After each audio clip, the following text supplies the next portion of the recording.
Halo semuanya, selamat datang di segmen analisa. Terkait dengan perkembangan kasus donasi 1,5 miliar Agus, ini ada komentar terbaru lagi dari Denny Sumargo yang memang dia kemarin sempat ngebuat statement, ya bukan statement lah ya, sebuah tulisan di TikToknya ya, buat Farhad Abbas. Dia ngomentarin gitu, ada salah satu akun sosial media yang memposting tentang hal-hal yang bilang bahwa Densu itu juga curiga sama Novi. Komentarnya Farhad Abbas itu dengan bercanda, tae gitu kan ya.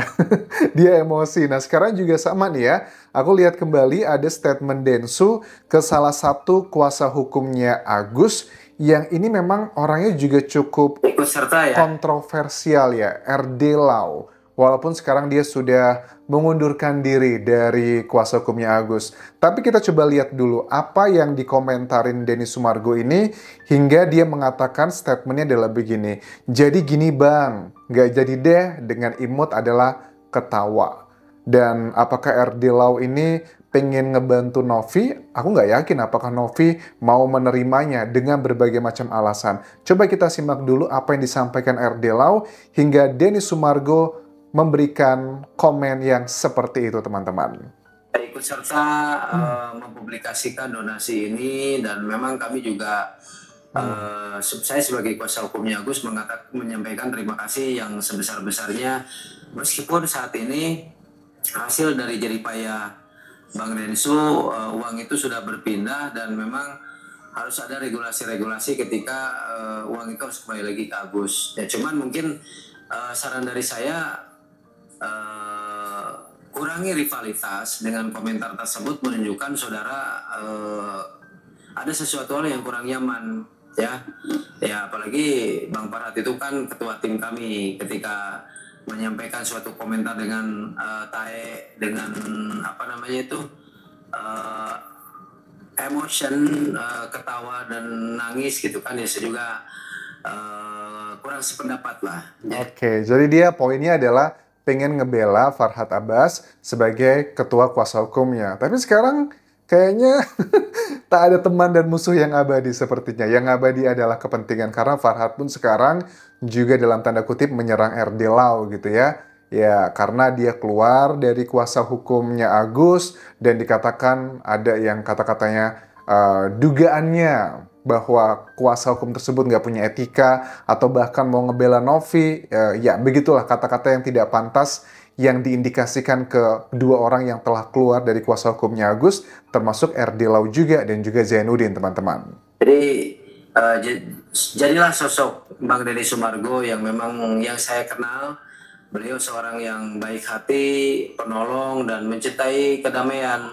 Terakhir ya, seandainya bahwa pernyataan itu adalah yang disampaikan oleh Denny Sumargo kepada ketua tim kami Farhad Abbas dengan bahasa yang menjudgment, yang tidak nyaman gitu kan, saya mendesak untuk Denny Sumargo meminta maaf kepada Farhad Abbas. Wes, mendesak. Tahu nggak sih, mendesak tuh nggak sekedar meminta loh. Kalau meminta itu kan ya, tolong dong gitu. Tapi kalau mendesak itu, tolong dong. Oke, unik kata-katanya ya. Saya secara pribadi mendesak beliau untuk meminta maaf. Karena apa? Karena itu perasa yang memang menjudgment ya. Perasa yang tidak nyaman dilihat. Karena itu akan terbaca oleh publik ya, bahwa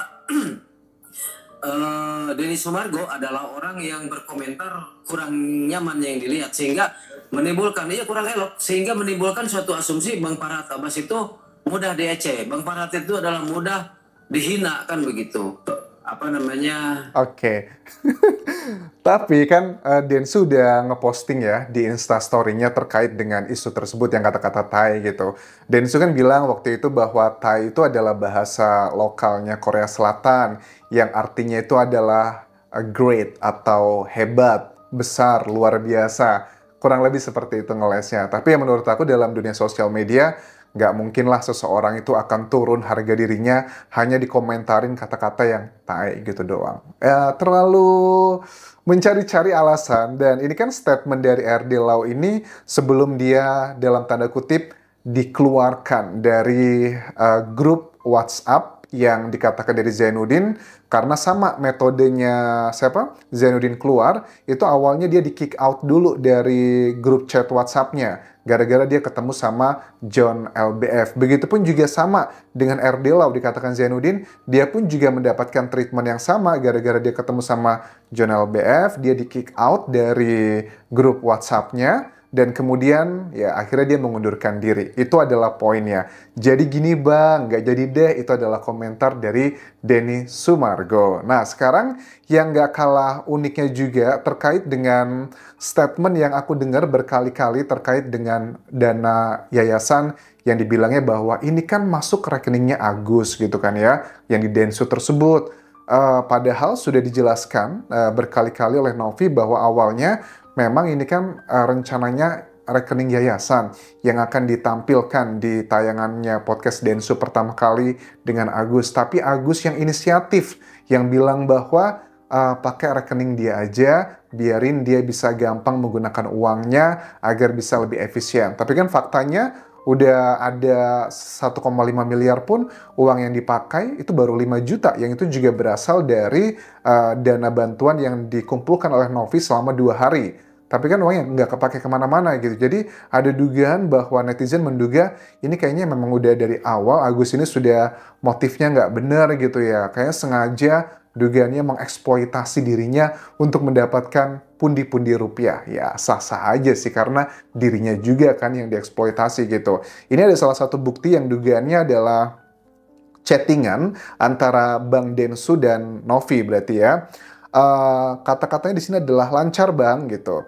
Nanti waktu podcastnya tayang, gue izin cantumin nomor rekening atau nama Yayasan Novi untuk ditaruh di link description ya. Terus dijawabnya, wah terima kasih banyak bang gitu. Iya sama-sama Novi gitu. Nah kan emang betul ya, kita lihat di jejak digital memang yang dicantumkan dalam kolom deskripsi videonya Agus dan Densu pertama kali memang itu adalah rekeningnya Agus. Tidak ada 2 rekening yang dicantumkan di situ. Mungkin kita akan lebih cooling down ya dan ngerasa lebih menerima kalau Densu mencantumkan 2 nomor rekening. Pertama rekening yayasannya Novi, yang kedua adalah rekeningnya Agus. Tapi kan ternyata tidak seperti itu. Awalnya mau rekening yayasan Novi, tapi Agus yang minta diganti. Ya wajar lah dengan kondisi Agus yang seperti itu, pasti orang juga kalau ketemu prihatin dan iyalah iya aja gitu. Kan kadang orang itu gitu ya, nggak bisa dipegang kata-katanya. Kalau kata-kata orang itu bisa dipegang, kayaknya kita nggak butuh materai deh. Kalian tahu alasan kenapa ada materai 10.000 tersebut? Ya karena ada banyak orang-orang yang tidak bisa dipegang kata-katanya seperti itu.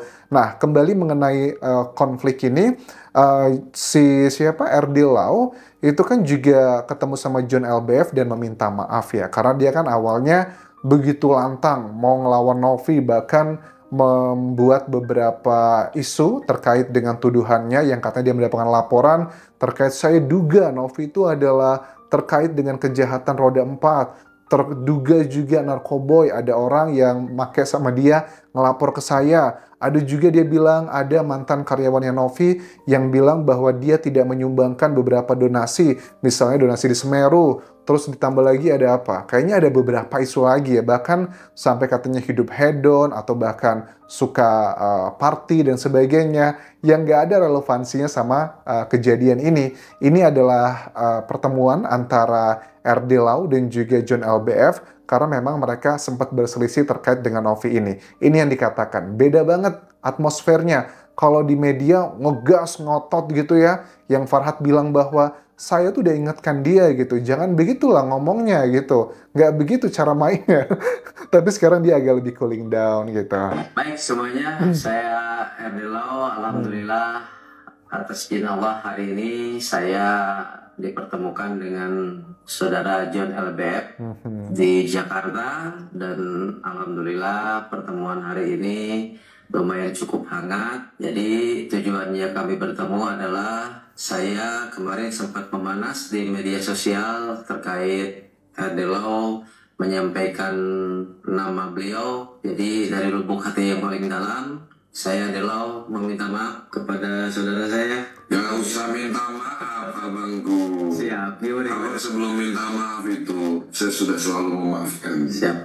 Apalagi saya belajar banyak dalam Islam ini, agama Islam ini kita harus mengutamakan perdamaian, mengutamakan tabayun. Kalem ya, kalem banget. Kenal maka tak sayang. Jadi betul. permintaan maaf abang sudah saya maafkan sebelum abang minta maaf. Luar biasa. Karena saya kira tak kenal maka tak sayang. Kalau sudah kenal begini kan kita jadi saling mengenal, jadi bisa hubungan baik. Oke, jadi reaksi dari Farhad Abbas itu sebenarnya unik ya. Ada salah satu poin dia katakan begini.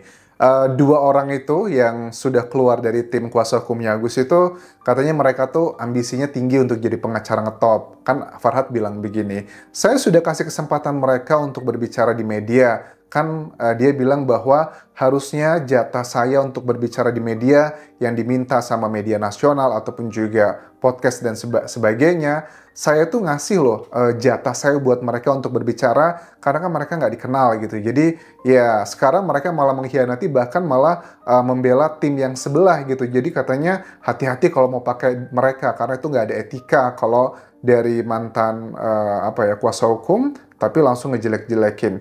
Ya, bagi aku pribadi itu adalah strategi tiap orang beda-beda untuk mendapatkan spotlight, sah-sah aja. Tetapi kalau aku analisa dari Zainuddin yang sekarang cenderungnya membuka banyak hal yang tidak baik terkait dengan sikap-sikapnya Agus, itu sebenarnya secara strategi untuk public relation dia, PR-nya dia jauh lebih baik. Karena kalau dia masih satu tim dengan Agus ya, itu kan paling mendapatkan jatah untuk ngomong ke media kan lebih banyak didominasi oleh Farhad Abbas karena dia yang paling terkenal kan. Media juga pada umumnya maunya artis lah terkenal gitu buat berbicara di media. Tapi sekarang dengan dia berseberangan, justru mantan kuasa hukumnya Agus ini malah mendapatkan spotlight dari media. Banyak media yang pengen mengejar dia terus untuk berbicara. Secara strategi yang dilakukan Zainuddin itu menguntungkan karirnya. Masyarakat juga banyak yang simpati, media juga banyak yang mengejarnya. Itu tidak akan terjadi